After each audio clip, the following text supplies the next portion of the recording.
¿Ya estás en Zoom?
Listo. Ahí se oye, ¿no? ¿No sabe?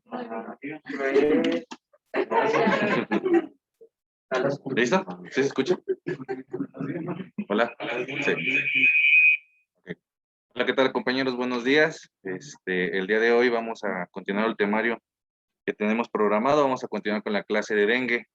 Un tema con el cual estoy un poco familiarizado, aunque mi compañera Rútica que con clamidia, realmente el dengue es un parte de esto. Soy Fernando Vargas, R1 de Radio Onco, Medicina Interna. Bueno, para comenzar,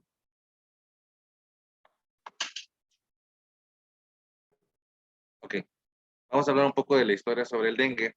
El término como tal se ha ido modificando conforme el paso del tiempo. Vamos a identificar que las primeras contribuciones o que se pudo hacer sobre esta enfermedad Se ve que históricamente el origen de este término es por una comunidad de África, de una lengua que es la Swahili, que realmente desconozco si se pronuncia así, de un término llamado Karinga Pepo, que ellos lo consideraban o lo asociaban a una enfermedad provocada por un fantasma.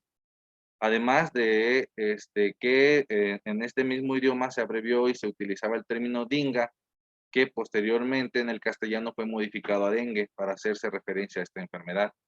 Sin embargo, es una enfermedad que ha estado presente con la humanidad desde hace mucho tiempo. Realmente se desconoce exactamente el tiempo en el cual, pero los primeros casos que se tienen de información sobre el dengue es sobre la dinastía Jin en China entre el año 265 y el 420, y era considerada una enfermedad por agua de insectos venenosos.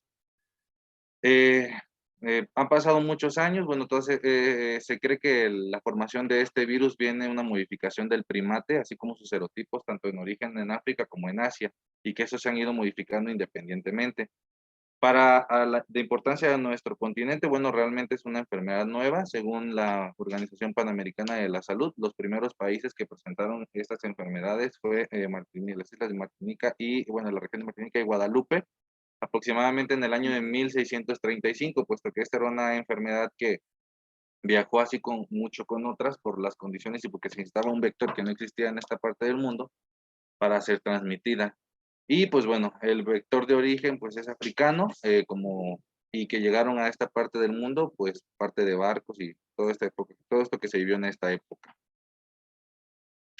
Ahora, hablando específicamente del continente americano, vamos a ver que en esta línea del tiempo que nos muestra la Organización Panamericana de la Salud y parte de la OMS, podemos identificar que en 1635, pues como les había comentado, los primeros casos que se presentaron en América. Posteriormente, en 1780, Benjamin Rush describió un amplio brote que se presentó en Filadelfia y en Pensilvania. Así como posterior en 1827 hubo un brote en multipaís en la región del Caribe y parte de Sudamérica, incluyendo los Estados Unidos. Y por último, en 1912, la epidemia de dengue en Panamá, Puerto Rico y Chile, así como en el norte de Argentina, que se presentaron. Realmente, si se fijan, al inicio de la historia de esta enfermedad, a pesar de que México está geográficamente en una zona muy apropiada para el desarrollo de la Aedes aegypti, que es el vector que vamos a comentar ahorita, realmente los primeros casos que se presentaron, o al menos que se registraron, no fueron en México, ni en países de Centroamérica, que tropicalmente son los más que comparten coincidencias con la situación del origen del vector. Ahora, primero vamos a ver que la definición es muy variable dependiendo de la bibliografía que utilicemos. Yo aquí coloco tres, una de la Organización Panamericana, una que se utiliza en las revistas del Instituto Mexicano, y también pues la que viene directamente en la guía de práctica clínica. Si podemos identificar, son prácticamente similares. Es una enfermedad infecciosa sistémica de etiología viral transmitida por mosquitos, Aedes aegypti, y otros mencionan directamente los tipos de virus que hay, que van a ser el de 1, de 2, de 3 y de 4. Cada uno de estos con un origen y afección diferente. Tenemos que el 1 y el 3 van a estar asociados a, un grupo como tal, y el 2 y el 4 a otro. La gravedad de estos varía en cada uno de ellos y también el origen. Siendo el 2 y el 3 probablemente se consideran que son de origen asiático, mientras el 1 y el 4 pueden ser de origen africano, pero realmente esta información varía de acuerdo a la bibliografía. La etiología, pues bueno, vamos a ver que va a ser una infección provocada por un virus del género Flavivirus, de la familia Flaviviridae, que va a poseer una cadena de ARN sencilla en sentido positivo, y va a tener 4 serotipos agrupados. Estos grupos se van a dividir de acuerdo a criterios biológicos e inmunológicos, que van a ser el 1, el 2, el 3 y el 4, que les comentaba. Y pues realmente lo importante de cada uno de estos virus van a ser estas proteínas que van a tener, que van a ser realmente los importantes para generar la virulencia del factor, tanto como para multiplicarse y para el desarrollo de la enfermedad. Dentro de las características también que debemos de ver es que contamos con el vector, que se lo había comentado hace un momento, que es transmitido por las hembras del género Aedes aegypti y Albopictus, pero realmente aquí en las regiones costeras bueno, generalmente en el país, casi la mayor parte del país está cubierto por dengue. El agente más común, el que se presenta, es el Aedes aegypti. Y pues bueno, estos van a ser mosquitos que van a tener, se van a caracterizar por vivir en climas cálidos de 15 a 40 grados con niveles de precipitación pluvial y húmedos. Aquí tenemos una imagen en la que podemos identificar el ciclo de vida del mismo, cómo se va modificando y pues bueno, vemos que el mosquito hembra pues tiene que depositar sus huevos, esos huevos tienen que desarrollarse, se produce la larva y las larvas van a vivir en aguas aproximadamente solo 5 días y pues posterior a esto va a volver a emerger el mosco. Epidemiológicamente vamos a identificar que el dengue es una enfermedad reemergente de las más importantes actualmente. Va a originar entre 50 y 100 millones de casos anuales en 100 países distintos del mundo. Además de 500,000 pacientes van a desarrollar el dengue severo, que es una causa importante de mortalidad, pues podemos identificar que 24,000 defunciones al año hay y gran parte de estos son niños. Y un dato es que antes de 1970, en 9 países habían sufrido epidemias de dengue severo. Y un dato proporcionado por la Organización Mundial de la Salud es que aproximadamente 2.500 millones de personas corren el riesgo actualmente de de contraer esta enfermedad. Y si nos vamos a porcentajes, pues, evidentemente de esos 2.500 millones de personas, pues se puede desarrollar dengue grave y con esto tener un alto de mortalidad. La incidencia como tal alrededor del mundo podemos identificar que ha ido creciendo de acuerdo se ha ido modificando el hábitat en general del mosquito.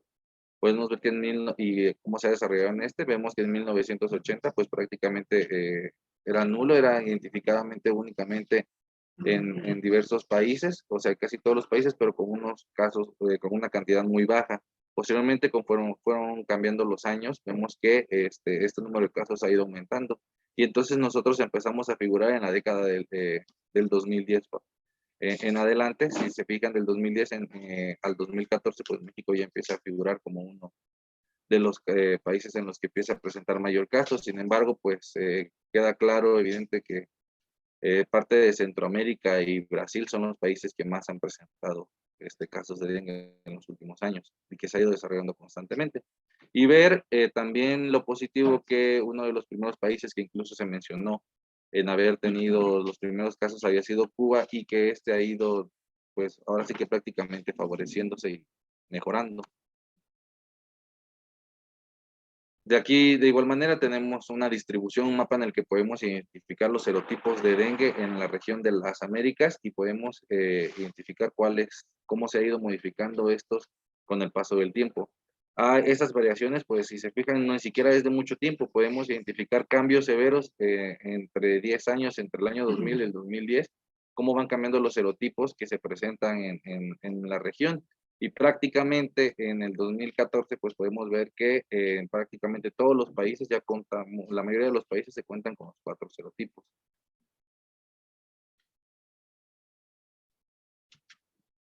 Ahora, de igual manera, en cuestión de países, podemos identificar en un porcentaje cómo ha ido evolucionando, cómo se ha ido desarrollando, aumentando el número de casos y el porcentaje a nivel de todos los países. Podemos identificar que dentro de los 4 países que figuran aquí como el mayor número de casos y porcentajes, pues empieza a figurar México, y conforme van pasando los años, este número va aumentando considerablemente. Sin embargo, pues el campeón indiscutible es Brasil, y pues esto puede llevarse pues de la mano tanto como la cantidad de población que tiene Brasil, a también las condiciones geográficas que pueden presentarse y que están prácticamente en el mismo eje donde está el origen de este virus y de el Aedes aegypti. Son simplemente condiciones geográficas que favorecen a que Brasil pueda tener pues mayor casos que nosotros. Y posteriormente, bueno, de igual manera podemos identificar el número de muertes. Si se fijan, pues el número de muertes aquí sí hay un poquito de variación. Igual México figura, prácticamente está en los 4 países. Sin embargo, pues es proporcional el número de casos quizá con el número de muertes, pero sí podemos ver un cambio completamente entre República Dominicana y Colombia. Ahora, En México, realmente el patrón de diseminación de este virus ha sido del sur hacia el norte. Esto pues únicamente por condiciones geográficas que se han ido, que son las que condicionan al desarrollo de la misma. Pero es importante mencionar como dato curioso que en 1963 el virus del dengue fue considerado erradicado del país en una campaña que existió antivector en 1957, pero esto únicamente duró 2 décadas y posteriormente se volvieron a presentar casos con aparición progresiva de serotipos de 1983 a 85 y a 95. Esto pues puede variar con muchas situaciones, al igual que con el virus de chikungunya también se mencione, que probablemente se mencione, la globalización es un factor muy importante para el desarrollo de estas enfermedades y el viaje y que emerjan en un nuevo país para que luego se vuelvan autóctonas.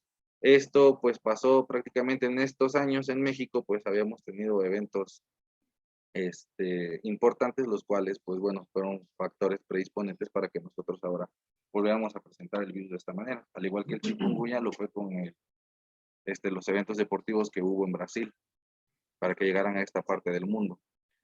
Y pues actualmente el virus se encuentra presente en 29 estados de la República, prácticamente se encuentra en todos, conforme han pasado el tiempo, conforme han pasado los años, pues se ha visto cómo ha abarcado cada uno de los estados de la República. No sé si algunos tengan recuerdos o algunos somos de provincia, como dicen aquí, que realmente desde niños quizás tuvimos algunos que somos de zonas tropicales expuestos al virus del dengue. Sin embargo, conforme ha pasado el tiempo, no sé si se han percatado que estados como Morelos, que no tenían casos de dengue, han ido agregándose a la lista constantemente. Entonces nosotros hemos sido parte más bien hemos sido personas que nos hemos percatado de esta situación con el paso del tiempo. Y que esto va por los cambios climáticos en muchas condiciones del país y la adaptabilidad que está teniendo el mosquito a vivir con mayor altura y muchas situaciones, pues esto probablemente en algún momento llegue a casi todos los estados de la República, que pues no, prácticamente es casi todo el país. De igual manera, aquí podemos identificar una gráfica en la cual, de acuerdo al SINAVE, el Sistema de Vigilancia Epidemiológica del país, podemos identificar los casos de dengue en México entre el año 2019 y el 2020. Podemos identificar el número de casos que se registran semanalmente. Bueno, tenemos que los números de casos por dengue, podemos los números de casos por dengue con signos de alarma y de dengue grave, así como el sumatorio de todos. Podemos identificar en las curvas que pues prácticamente los casos confirmados, pues, y con las defunciones van, pues, un valor muy, muy diferente. Realmente, la letalidad, pues, se radica entre el 1.4 y 1.50 si comparamos el 2019 con el 2020. Y es importante mencionar que a pesar que mi estado siempre figura en situaciones negativas de este país, el 59% de los casos confirmados realmente de dengue están entre Jalisco, lo siento Ruth, Michoacán, Tamaulipas, Nuevo León y San Luis Potosí. Esto ha ido modificándose en los últimos años, puesto que anteriormente Guerrero y Oaxaca eran, como siempre, el estandarte de muchas de las patologías de este país y habían desarrollado mayor casos, pero actualmente esos son los estados con mayor número de casos. De igual manera, tenemos identificable en esta curva podemos identificar, bueno, los casos probables y los casos confirmados. Realmente para hacer estadísticamente toda esta información, tengo la experiencia quizás de que vivir en una comunidad y haber sido afectado tal vez por esta enfermedad y muchas otras enfermedades tropicales. Y realmente el registro de estos datos sí se ponen demasiado en duda, puesto que desde mi perspectiva, debido a que hay poblaciones enteras que presentan número de casos de dengue y nunca se registran en las poblaciones, entonces realmente estos números pues pueden variar realmente como en toda la estadística general en México. Aquí de igual manera podemos identificar una tabla con el número de casos, que dengue no grave, con dengue con signos de alarma y con dengue grave y cada uno de estos, en cada uno de los estados de la República. ¿Vale? Y pues figurando los estados que ya se ha comentado desde el inicio, teniendo prácticamente nulo Tlaxcala, no casi no existe, la Ciudad de México sin casos, Chihuahua y Baja California, La Ciudad de México sí presenta casos, pero no son autóctonos, son de gente que está generalmente fuera de la ciudad y llega y entonces presenta los síntomas acá, pero realmente no se han este, registrado datos. De igual manera, aquí en esta gráfica podemos identificar por estado y cómo se encuentran los serotipos circulantes. ¿Vale? Se los dejo nada más identificado para que posterior se pueda analizar en general. De igual forma, los casos de incidencia, tanto en masculino y femenino. Y pues bueno, posteriormente a esta, la cuestión epidemiológica, tenemos que ver las características del virus, las cuales van a permitir el desarrollo de la enfermedad y cómo lo va a realizar. Vamos a ver que este virus va a poseer diversas proteínas estructurales, que va a ser como la proteína C, la proteína precursora membranal, la PRM, o la proteína membranal, y la de envoltura. La de envoltura siendo una de las proteínas pues, más importantes como para el desarrollo de una respuesta humoral. Y también es importante mencionar que van a existir proteínas no estructurales que van a ser de importancia para el desarrollo de la patología. Vamos a ver en este esquema que se encuentra arriba del lado derecho cómo se esquematiza la manera en que el virus se va a adherir gracias a la proteína de envoltura y posteriormente al ingresar, posteriormente a la membrana, en el citoplasma se van a llevar a cabo los procedimientos de fusión y desnudamiento del mismo, la traducción y procesamiento de la poliproteína. Además, posteriormente va a migrar ahora al retículo endoplásmico, donde va a haber una replicación del genoma viral, va a haber un ensamblaje del mismo, y dentro de la red del aparato de Golgi vamos a tener una maduración, y posteriormente a esto, ya con la reproducción, va a haber una liberación del mismo. Entonces, posteriormente vamos a identificar que se encuentra de igual manera aquí esquematizado, en la cual vamos a identificar la adhesión, en la cual va a estar la fusión y el desnudamiento, la traducción y procesamiento del mismo en cada una de las etapas de los organelos que les comenté, para posteriormente generar la liberación y habiendo un transporte del mismo para liberar el virus maduro y entonces empieza a replicar prácticamente.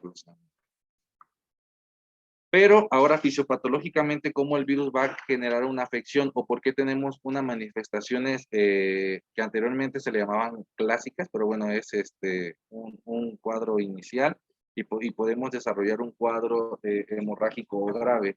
Vamos a ver que aún no está totalmente definida la causa del por cual el virus o el dengue puede producir esto. Sin embargo, tenemos dos teorías importantes. Una es la inmunopotenciación mediada por anticuerpos, que esto generalmente va a ser causado por una infección de un virus, de un serotipo de virus, que generalmente puede ser cualquiera, y se van a, en una respuesta inmune natural del organismo es generar anticuerpos. Estos anticuerpos se van a catalogar entre neutralizantes y no neutralizantes. La situación aquí va a ser es que en estos anticuerpos no neutralizantes, cuando existe otra vez afección de cualquiera otro de los serotipos presentes, con alguna otra de las cepas, vamos a tener una reacción, como su nombre lo decía, de potenciación, y esta va a hacer generalmente que el aumento de células, tanto de afección como monocitos y macrófagos, generen una situación inflamatoria exacerbada y empiece a generar una permeabilidad vascular en general de todos los organismos, de todos los órganos, y pues efectivamente afectando pues el sistema vascular. Posteriormente, esta es una de las teorías. Otra de las teorías que se maneja es la teoría de la hipótesis alterna o complementaria, que generalmente es el que se va a asociar a por qué hay datos hemorrágicos y generalmente, frecuentemente, a una afección secundaria. Vamos a tener que esta teoría se basa en la entrada del virus al organismo hacia una célula blanco, y entonces va a haber tanto una inhibición de una respuesta antiviral, así como una transcripcional. Entonces, esto nos va a producir aumento de interleucina 6, interleucina 10, así como 12, y esto va a favorecer posteriormente al desarrollo, a la replicación viral, y con esto tener una mayor afección de alcance del virus. Y con esto, con esta afección comentada, vamos a tener una respuesta aberrante hacia los linfocitos T, los cuales van a producir un daño celular. Generalmente una activación de los CD8, los cuales van a ser hiperreactivos, y una elevación con la concentración de citocinas pro y antiinflamatorias. Así como este aumento o estas alteraciones en las citocinas van a generar afectaciones en la permeabilidad vascular, y las células T van a perder la capacidad citolítica que realmente presentan, y con esto van a trazar la eliminación del virus.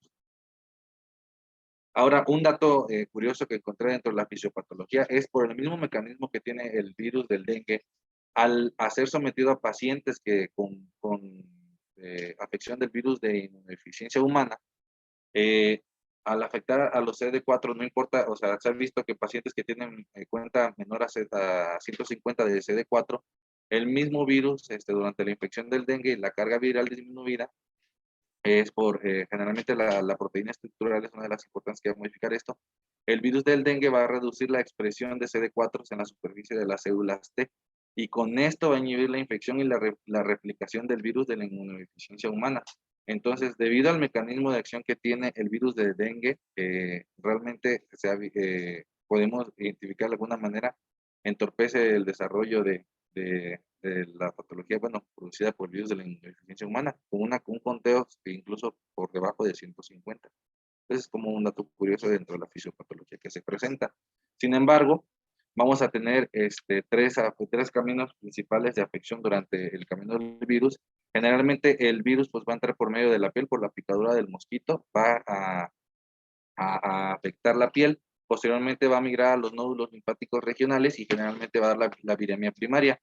Y estos tres, va a afectar directamente estos tres sistemas, que va a ser el sistema inmune, hígado y de las células epiteliales, los cuales podemos ver en las gráficas cómo va a ser el desarrollo de las mismas, que va a ser dentro de una afección de la epidermis, los cuales van a afectar las células del Langerhans, y luego va a haber una migración, se van a reclutar macrófagos, va a haber una diseminación de los mismos, se van a formar inmunocomplejos de IgG y posteriormente los mediadores inflamatorios que se había mencionado anteriormente.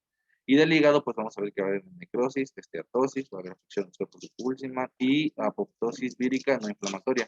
Y esto va a generar realmente las manifestaciones hepáticas, que más adelante vamos a comentar, así como la afección epitelial, que generalmente es controversial porque realmente el mecanismo de afección del virus que les había comentado era por medio de las proteínas y afección y paso transmembranal. Sin embargo, en esta afección se cree que realmente el virus, bueno, la afección se puede dar por pinocitosis para posteriormente generar un daño funcional y una desorganización de la fragmentación de actinas, aumentando la permeabilidad vascular.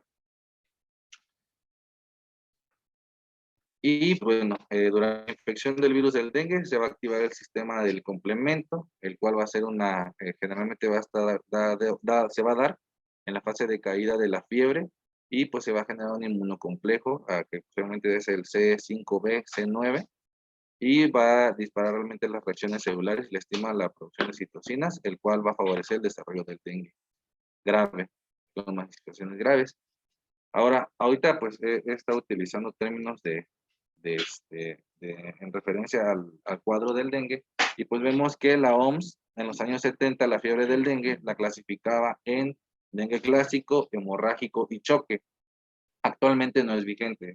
Al inicio de la década antepasada, en los años 2000, se hizo modificaciones de las mismas, puesto que a veces las formas clínicas que se podían presentar no encajaban en ninguna de las tres o podía variar entre cada una de ellas. Precisamente por eso se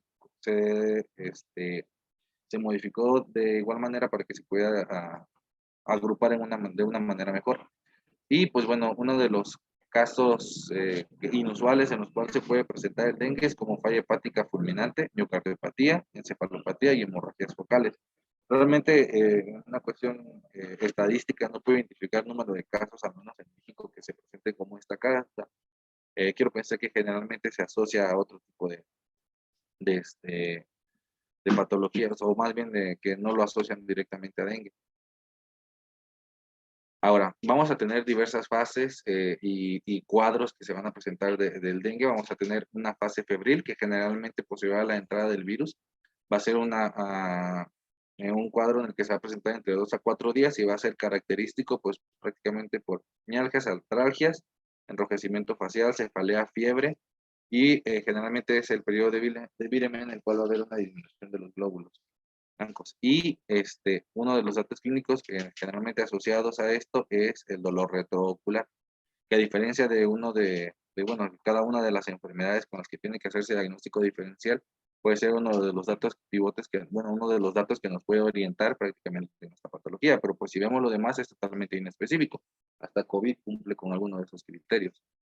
Entonces, posteriormente también vamos a tener una fase crítica, que esta ya vemos que se puede desarrollar o no, dependiendo de los diversos mecanismos que ya se comentaron, y que esta se va a caracterizar por tener hemorragia, que puede ir desde epistaxis, gingivorragia o metrorragia, puede presentarse ascitis, derrame tanto pericárdico como pleural, y generalmente se va a caracterizar por ser una etapa de elevación del hematocrito con disminución de las plaquetas, una leucopenia con neutropenia y linfocitosis, y pues generalmente va a haber un desarrollo entre 15 al 20% de atipias. La fase de recuperación, que va a ser la última fase. Generalmente vamos a tener aquí una reabsorción de líquido extravasado, mejoría del estado general, así como estabilización hemodinámica, aumento de la diuresis. Y con esto va a haber estabilización del hematocrito, aumento de los glóbulos blancos y posteriormente la recuperación de las plaquetas. Prácticamente son las tres fases. Aquí en este cuadrito se puede identificar cada una de las mismas y generalmente los principales datos que se van a identificar. Tanto tenemos el dengue con o sin signos de alarma, en los cuales encontramos sin signos de alarma la sospecha de dengue. Bien.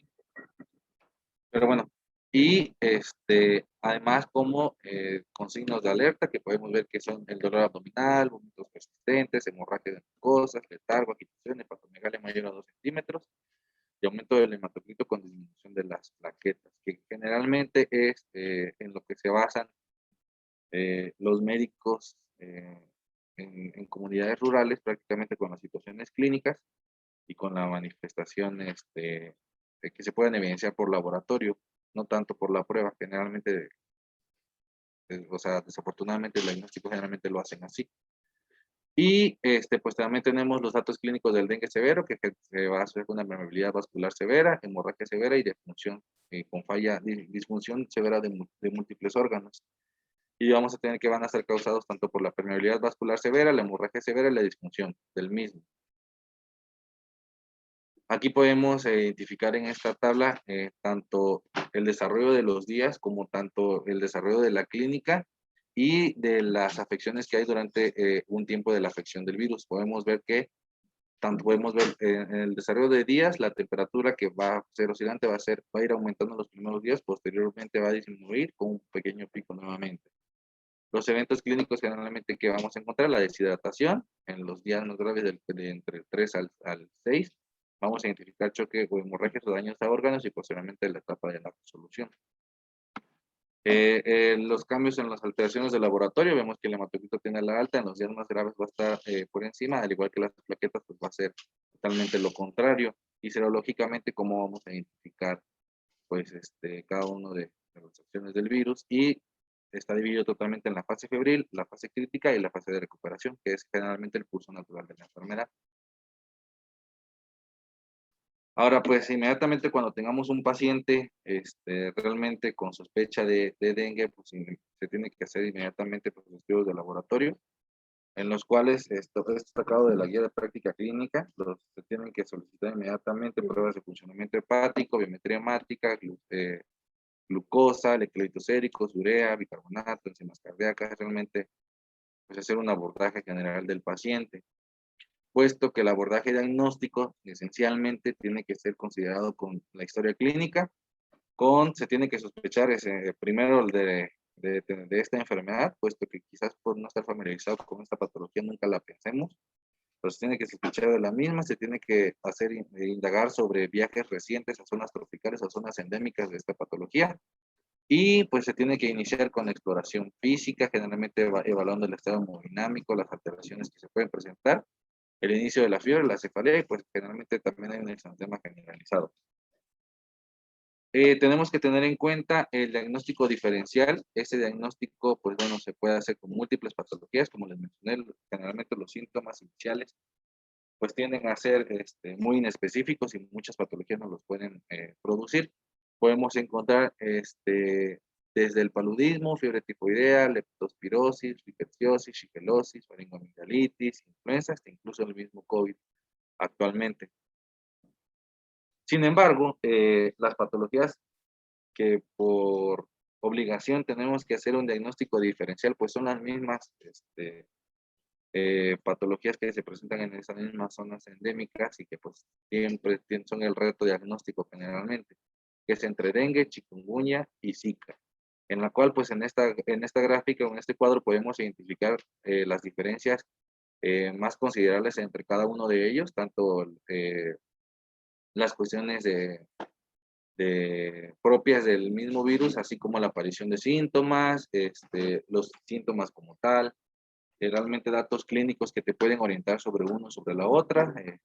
Uno del dengue, pues como les he comentado, el dolor retroorbital o retroocular y generalmente frontal. Cada uno es características simple cosas, pero no hay que casarnos con la idea de algo, debido a que, pues a pesar de que tienen síntomas que son más relacionados a una patología, realmente pues pueden existir variaciones en los mismos y pues orientarnos y sentarnos al mismo tiempo. De igual manera, pues pruebas, las únicas pruebas consideradas que para la cuestión, que existe prueba más bien para una de estas patologías, la prueba del torniquete, en la cual pues en el dengue se va a ver positiva debido pues a estas alteraciones que se habían comentado anteriormente en las plaquetas. Y las complicaciones del mismo que pueda haber. Generalmente la asociación, pues bueno, al inicio que nosotros pues ya somos partes de la historia del Zika, aproximadamente en el 2013 o 2014, pues se empezaron a ver las alteraciones que puede haber, pues generalmente en el desarrollo humano, ¿no? Antes del nacimiento. Sin embargo, pues las afecciones tanto de dengue como de chikungunya, las afecciones más graves, pues ya se presentan posteriormente. Y en los diagnósticos diferenciales inmediatos, pues bueno, de dengue, pues generalmente se piensa generalmente siempre en dengue, pero cuando hay chikungunya se piensa en dengue y chikungunya, cuando hay Zika puede ser dengue, chikungunya o Zika, pero generalmente cualquiera de las tres. Y el tratamiento generalmente de algunos, pero a diferencia de esto, pues vemos que el dengue tiene diversas etapas. Lo importante del dengue para hacer un abordaje del mismo es identificar que se tiene dengue, identificar en qué etapa se encuentra, en qué fase está, para nosotros poder hacer un abordaje del mismo, puesto que gracias a esto va a ser efectivo del mismo, del tratamiento del mismo. Vemos que el diagnóstico confirmatorio se va a realizar tanto con los antígenos, bueno, las proteínas que voy a mencionar, la NS1 en suero, que se va a identificar entre el primero al quinto día.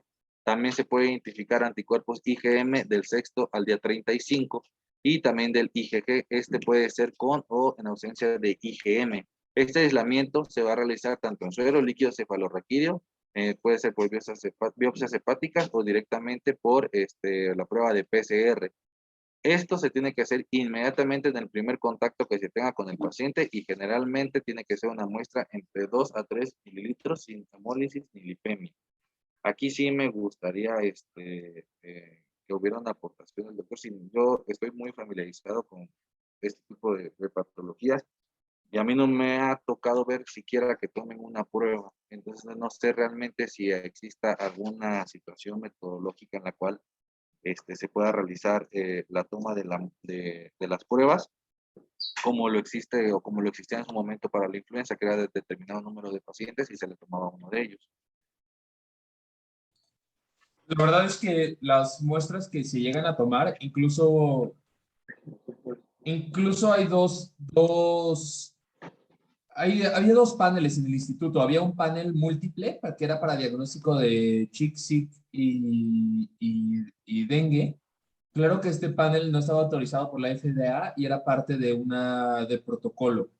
El que de repente, más bien el otro que teníamos era el antígeno NS1 en suero, que se toma luego en los primeros días. Y ya después del quinto día, ya el químico te decía, ya no se puede, mejor pídele unos anticuerpos y hacíamos serología. Y la verdad es que simplemente llevaban las flebotomistas, tomaban las muestras y listo. La verdad es que no era nada fuera de este mundo. Muchas gracias, doctor. Bien. Posterior a esto, pues tenemos que identificar, como ya había mencionado en la tableta, los criterios de hospitalización, que son estos mismos, que ya se había comentado en la tableta anterior, y para nosotros poder hacer el abordaje del paciente de una manera correcta. Tenemos que, como les había comentado, localizar directamente en qué fase nos encontramos y cuáles son las complicaciones inmediatas que se pueden presentar. Tenemos el tratamiento del dengue no grave, pues tenemos que ver que lo esencial es educar al paciente para que no se automedique, debido a que pues lo esencial que debemos de mantener aquí es una hidratación, mantener control de la fiebre, si es necesario utilizar paracetamol o con medios físicos, y pues algo muy importante es no emplear aspirinas, ácido acetil salicílico, ni metamizol, ni antiinflamatorios esteroideos, únicamente utilizar el paracetamol, puesto que puede generar o desarrollar complicaciones de los niños por la misma cuestión fisiopatológica que se presenta. Y te tienen que evitar también la administración de algún tipo de medicamento intramuscular, evitar el uso de esteroides, inmunoglobulinas y antivirales. Realmente el tratamiento pues es de una manera conservadora y manteniendo la fiebre, controlada la fiebre. El tratamiento del dengue grave, pues bueno, se va a escalar directamente a la administración de solución cristaloides, pues vimos que la primera fase estaba considerada por una situación, unas alteraciones en la deshidratación, y que estas pueden irse modificando de acuerdo a esta manera. Se tiene que iniciar con Harman o solución al punto 9, con dosis de 10 a 20 mililitros por kilo de peso. Y esto va a ser una infusión para 30 o 60 minutos. Y si no responde a ninguna de estas, se tiene que hacer escalonando de 5 a 7 y posteriormente de 3 a 5 para hacer retiro de los mismos, para que ahora sean 24 a 48 horas. Aquí hay un diagrama que desde la Organización Mundial de la Salud, realmente desde el 2009, ha habido pocas modificaciones, actualizaciones sobre el tratamiento del dengue, y realmente pues el algoritmo nos menciona que se tiene que hacer, desde que sospechamos del caso de dengue, se tiene que hacer un abordaje, tanto para hacer el tratamiento conservador, pues realmente esperar a que se presente el tipo grave. Aquí pues no se alcanza a apreciar directamente en el pañón, pero bueno, en la presentación podemos identificar, esto está incluso en la guía de práctica clínica, cómo se tiene que hacer el abordaje de cada uno de los pacientes y el tratamiento que se les tiene que dar. Anteriormente, pues realmente los abordajes eran nulos debido a la ausencia de médicos en muchas comunidades, y sin embargo, pues sí era necesario realizar un abordaje de dengue. Afortunadamente, como vimos en las gráficas, pues a pesar de que los casos han aumentado, realmente la mortalidad de dengue pues sí ha disminuido un poco. Y es importante mencionar, antes de llegar a la última diapositiva, que existen diversas campañas en el país para evitar el desarrollo o la propagación del virus de dengue y de chikungunya y zika en general. No sé si han comentado que son los sistemas de descacharrización, que son programas en los cuales en las comunidades se busca o se encuentran cada uno de estos artefactos o situaciones que pueden ser el almacenaje de agua, y los cuales se tratan de eliminar, así como la educación a la población en general, de que, de que se haga limpieza, en algunas comunidades está el sistema de abatización, también existe el sistema de que se dan algunos pececitos para las piletas, para los depósitos de aguas, para combatir también de alguna manera la reproducción del mosquito. Y pues es importante mencionar que a pesar de que aquí en la Ciudad de México no estamos familiarizados, a pesar de que está Xochimilco, no tenemos la capacidad o las condiciones para el desarrollo del mosquito. Sin embargo, eh, el mosquito tiene una capacidad de adaptabilidad impresionante. Los cambios climáticos que se están teniendo, pues probablemente en algunos años se empiezan a presentar los primeros casos de dengue autóctonos. No sé si el doctor ya tenga casos comentados dentro de la Ciudad de México que sean realmente de aquí y no importados de otros estados de la República. Y pues bueno, en pocas palabras, eso fue todo. Esta fue mi bibliografía utilizada, y pues cualquier aportación o duda, muchas gracias. Creo que, no, más bien muy bien. La verdad es que cuando te tocó vivir toda esta parte del dengue, se ve que le metes pues mucha emoción a tu clase. Creo que hay unas cosas importantes del dengue que me gustaría nada más recalcar, y justo tú nos mencionaste de las 4 variantes, y esto es muy importante porque aquí surge la vacuna de Sanofi que está disponible en México, que es una vacuna tetravalente que ayuda a cubrir los 4 serotipos de esta enfermedad. Algo importante es que esta vacuna solo está autorizada en pacientes que ya les haya dado dengue, ya que si no les ha dado dengue, se puede asociar a cuadros mucho más graves. Finalmente, esta vacuna previene la presentación o el requerimiento de hospitalización en un 30% cuando les da el segundo cuadro de dengue.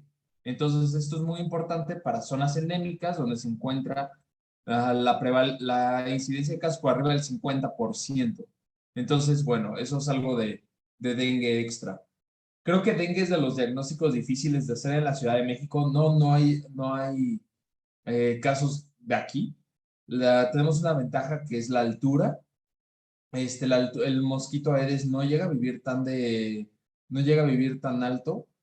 Lo más alto que ha llegado creo que es Cuerna y la verdad es que ya de ahí no ha llegado. Claro que la deforestación ha permitido que los depredadores de mosquitos que se encuentran en los bosques pues disminuye la cantidad y así el mosquito va avanzando por diferentes zonas. El Aedes tiene dos tipos, Aegypti y Albopticus. El Aedes es más de verano, el Albopticus es más de frío. El Aedes es de los pocos mosquitos, no es tan sintomático y no es tan latoso como el Culex, pero o el Anopheles, pero lo que sí hace, su característica es que pica, es el mosquito que pica en el día. Eso, pues bueno, nada más es como el dato curioso, ¿no? ¿Qué más sería importante de esto? Creo que, pues bueno, el mosquito no creo que vaya a llegar a la Ciudad de México, al menos de que algo drástico cambie o en sus mutaciones o algo genere que lo pueda permitir vivir tan alto. Creo que hay unos nos muy importantes. No administrar esteroide, no administrar transfusiones o concentrados plaquetarios, no administrar salina al 0,45 y no encharcar al paciente si el paciente puede tomar líquidos vía oral. Sí se deben de hospitalizar los pacientes con un dengue con datos de alarma. Creo que eso es bastante importante. Sé que de repente nos podemos llegar a saturar, pero lo ideal sería sí tenerlos en vigilancia. Identificar muy bien cuáles son para que desde que llegan a triage con un dengue, no los vayamos a dar de alta. Lamentablemente, dengue va a ser el cuadro clínico infeccioso que cabe en todos tus diferenciales de infecto. La verdad es que casi como House podría decir sarcoidosis o lupus, pues igual en infecto podemos decir dengue y va a caber. La verdad es que sí es una de estas enfermedades latosas. La fiebre es muy latosa y los síntomas van a ser muy latosos. Pero pues básicamente de dengue. Y las pruebas sí las pueden mandar pedir al INDRE. Lamentablemente el INDRE ahorita no está funcionando mucho por lo de COVID. Hay muchas pruebas que o tengo entendido que van a quitar y no sé cuáles se van a quedar. Pero ellos hacen serología. Entonces lo que tienen que hacer con ellos es revisar una serología al momento del diagnóstico y una serología después para ver el aumento de títulos de IgG e IgM. Algo que ya pues queda más o menos en desuso, pero aún así es la forma que podremos ahorita diagnosticarla por disponibilidad de pruebas. Listo. Ok, Doc, muchas gracias. ¿Alguien tiene alguna duda? ¿Alguna pregunta? ¿Todo claro? Posterior a los 5 días para hacer el NS1, tendremos que hacer anticuerpos para hacer el confirmatorio. A ver, hay una pregunta aquí. A ver, ¿posterior a qué? No, nada más para hacer una prueba, un diagnóstico confirmatorio con pruebas, después de los 5 días ya tendría que ser con anticuerpos o hay alguna otra prueba que pudiera funcionarnos. Sí, porque las proteínas no estructurales como NS1 ya bajaron de tal forma que van a salir negativas. La PCR también te va a salir negativa. Sí, solo anticuerpos. Los anticuerpos hay de dos tipos. Hay unos que se hacen en el laboratorio midiéndolos todo así. Pero hay otro grupo de pacientes, hay otro tipo de pruebas que se llaman pruebas de point of care, que ya hemos platicado de estas en las pruebas de transmisión sexual, que son unos kits o como las pruebas rápidas de VIH, pero hay unas que son pruebas rápidas de dengue, que igual analizan anticuerpos y todo. Entonces, en el paciente que lleva 5 días, le puedes hacer una de estas con una muy buena sensibilidad y una buena especificidad. Creo que no lo habíamos comentado, pero ahorita que hablamos de anticuerpos, recuerden que todo paciente que le quieran hacer pruebas de anticuerpos para todo, no solo infecciones, y tiene alguno de los siguientes: hipogamaglobulinemia, rituximab, pueden salir falsamente negativos.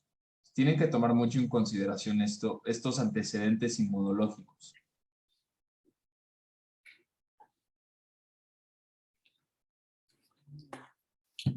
¿Alguien más tiene alguna duda, pregunta? Pues parece que todo claro, Doc.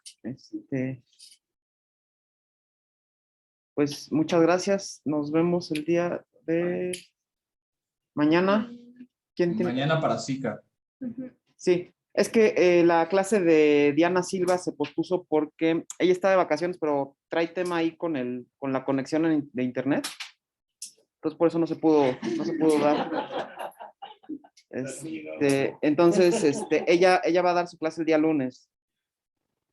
Y mañana entonces, ¿con quién? Paco. Pero Paco está. Súper, pues nos vemos mañana. Vale, Doc, Muy buen día a gracias. Bye.